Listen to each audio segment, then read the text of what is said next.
Maybe you decide you want to clean your room and it's a hell of a mess, and you're working with the therapist, and he says, look, just open one of the drawers and look at it, because you've been avoiding it for 5 years.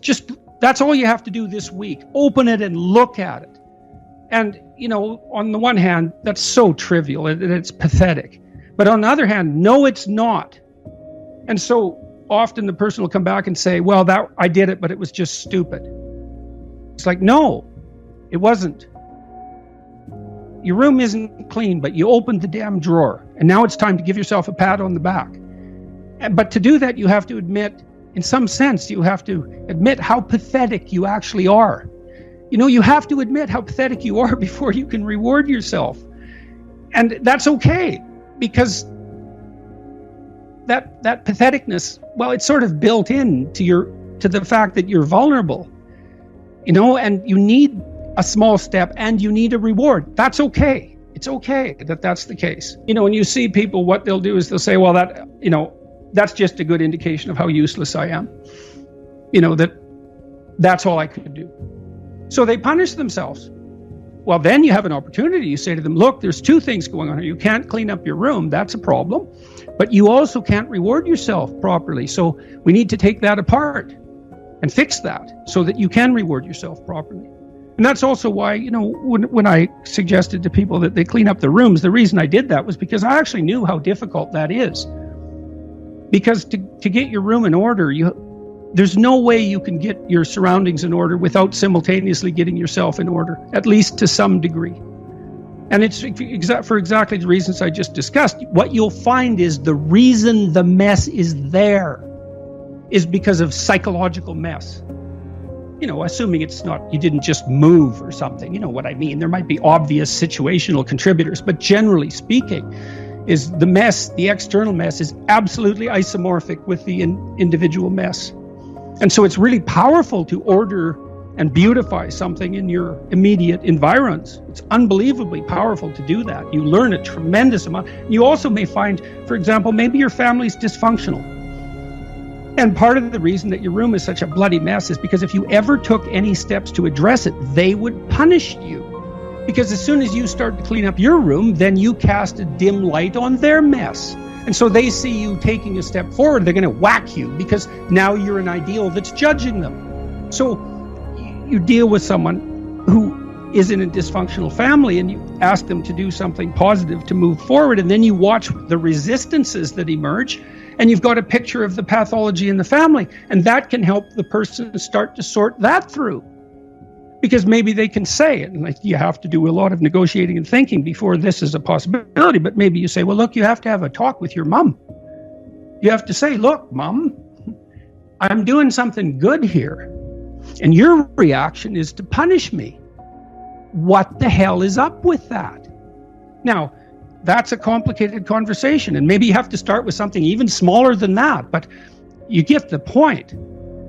These things aren't simple. They're not simple at all. And luckily, though, they're right in front of you. You can, in fact, do it, and you'll learn a lot from doing it.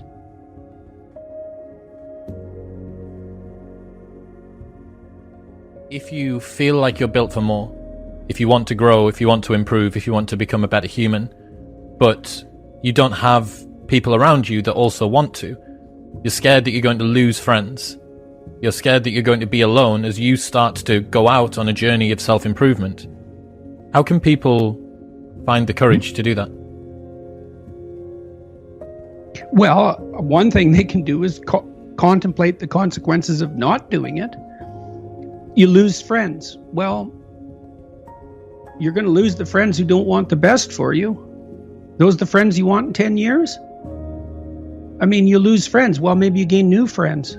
Maybe you gain better friends. Or maybe, miracle of miracles, your friends pick up their mess too and move forward. Maybe not. And I'm not naively optimistic about such things. But you have to contemplate the price you pay for inaction. And this is something I did with my clients all the time. It's like, well, I don't want to change jobs. Well, no wonder. It's like you have to go put yourself out to be interviewed. You have to send out 500 resumes. You have to be rejected 499 times.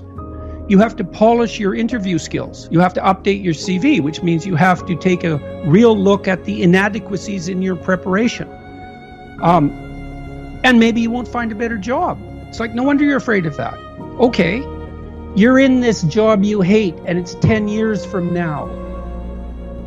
How does that look? Think about that. You already know you're in a little hell. You know perfectly well it's going to get worse.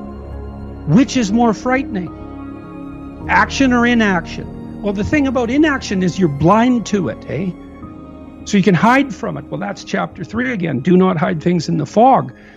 Do not make the assumption that inaction has no price. And so then you think, I'm terrified of this, but I'm even more terrified of that. And, you know, people have asked me, for example,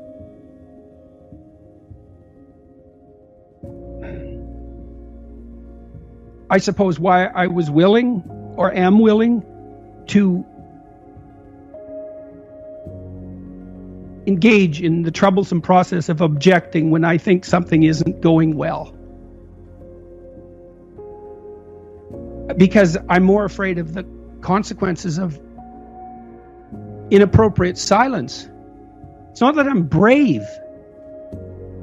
It's that I'm more terrified of the alternative.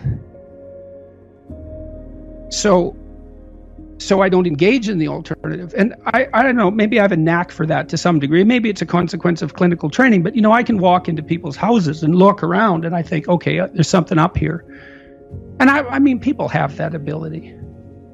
You know, I walked into a house once and the dishwasher was in the middle of the kitchen and it was undone and had obviously been there for a couple of weeks, and the fridge had food in it that was no longer food, and the cupboards had unopened wedding gifts in them, like 5 years after the marriage. I thought, there's a lot of things in this household that are being swept under the rug, and that was all laid out in the practical environs.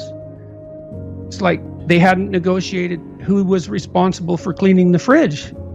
They hadn't even been able to open their wedding gifts. It's like something's rotten deeply so. And so I could see where that was headed without a tremendous amount of effort on the part of the people. And it didn't work. They were divorced, you know, a couple of years after that in a very ugly manner for very ugly reasons. Well, I knew where that was headed, you know, and under different circumstances, I would have said, what the hell is that box doing there? Oh, you know, it's nothing. Yeah, no, wrong. It's not nothing. That's a little portal to hell. I can see it, and so could you if you looked, but you won't. And I mean that literally, because people won't look. They'll walk into a room like that, and they will not look at that thing. Absolutely. And that's because if they looked, they'd see. And they don't want to see, and no wonder, but the consequence of blindness is worse. It's worse. I mean, I have this, you know, my family would like some peace because I seem to be embroiled in one thing after another. And, you know, they have...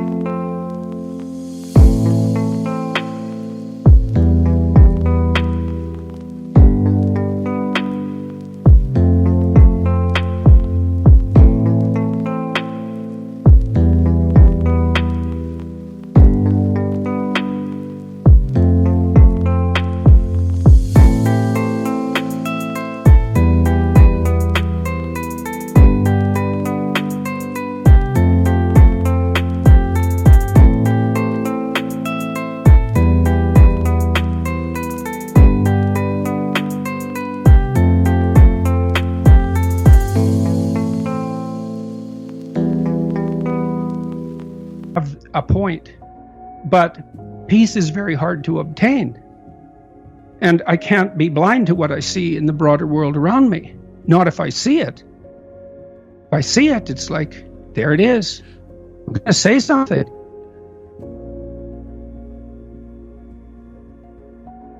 For better or worse, life is short. How can we add a sense of urgency to it?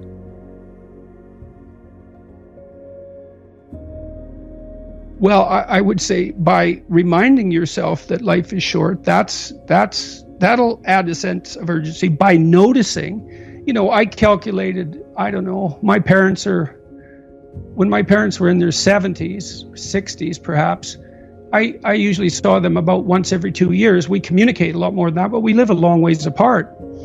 So I calculated, well, my dad's probably going to live till his mid-80s or late, somewhere in there.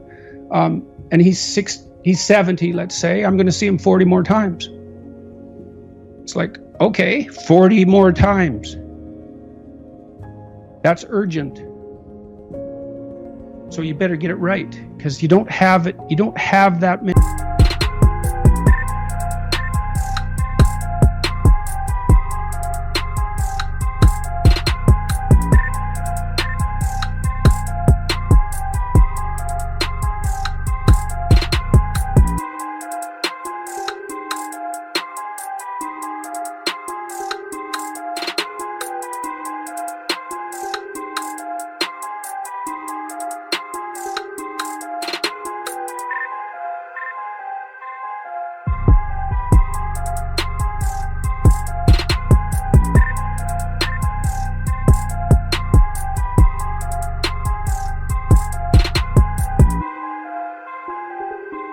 Opportunities.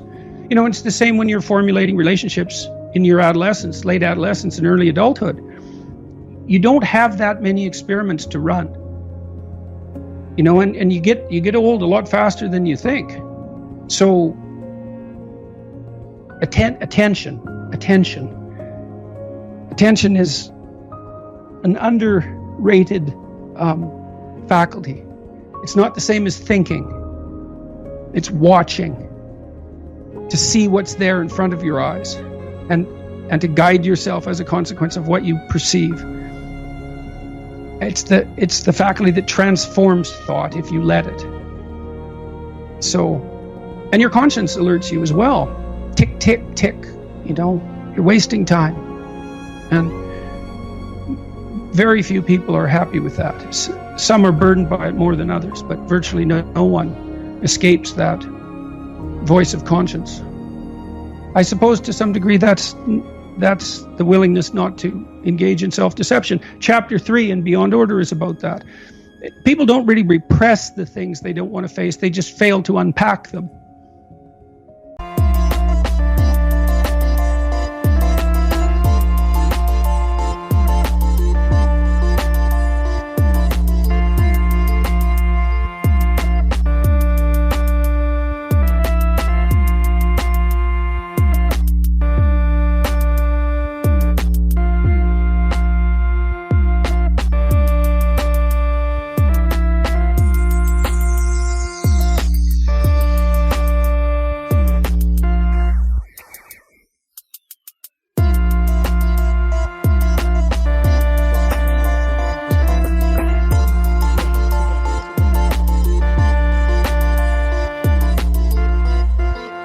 Like maybe you're on YouTube